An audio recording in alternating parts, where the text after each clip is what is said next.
Le lobby qu'il y a sur l'agriculture, c'est le même qu'il y a sur la médecine. C'est le lobby de la chimie. Une pomme d'avant 1950 contient 100 fois plus de vitamine C qu'une pomme des variétés nouvelles. Il y a 5 multinationales au monde qui sont en train de prendre 50% du vivant. Vous verrez tout au long de la journée en fait les interventions qui ont pour objectif d'aller voir dans tous les recoins et d'essayer de mettre à jour toutes les acceptions du terme patrimoine. Ce sont 80 millions d'hectares de terres qui sont passés du patrimoine de paysans à celui de groupes spéculateurs. Nous reposons sur un patrimoine juridique de plus de 2000 ans. Ce patrimoine peut nous donner les moyens de construire les outils de notre développement.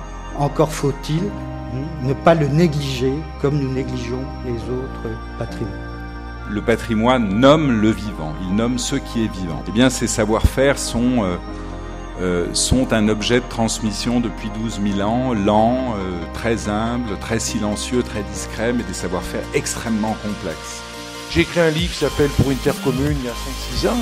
Moi, je reconnais tout à fait humblement, c'est pratiquement à l'âge de 50 ans que j'ai compris qu'il n'y avait pas d'un côté la nature et de l'autre côté l'homme, mais qu'il y avait en fait cette interpénétration, l'homme et la nature, et que l'homme, il n'est pas là pour se servir dans la nature.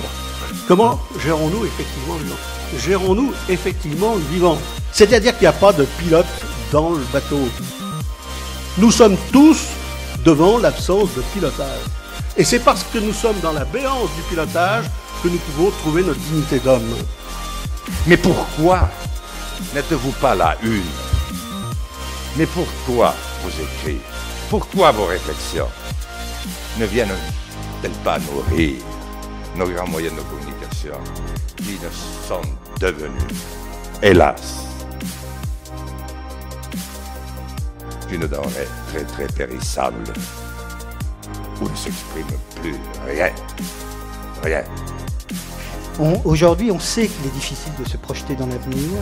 Et je pense que si déjà on fait ce que nous avons à faire maintenant, aujourd'hui, en sachant que notre sens du devoir est assez évident, si nous avons ce courage, cette endurance et cette constance, alors nous construirons de l'avenir, nous construirons de la durée, et donc du patrimoine et de l'avenir.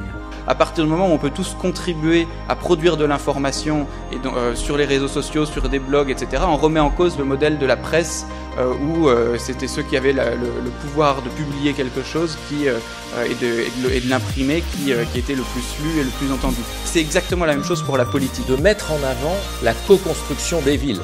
Et là, on touche au pouvoir. Nous devenons tous micro-macro-acteurs de la planète individuellement. Face à l'incertitude complète, face au silence des rationalités, il y a l'émergence de nous, de vous, de moi, par rapport à cette prise en charge du monde. Mais nous allons tout mettre en œuvre pour nous donner les moyens de retrouver le fil de notre destin. Cette réflexion du passage de la notion de capital à la notion de patrimoine s'accompagne aussi d'une réflexion sur les conditions de la pacification de notre rapport aux hommes et à la terre. C'est aussi une réflexion sur la paix.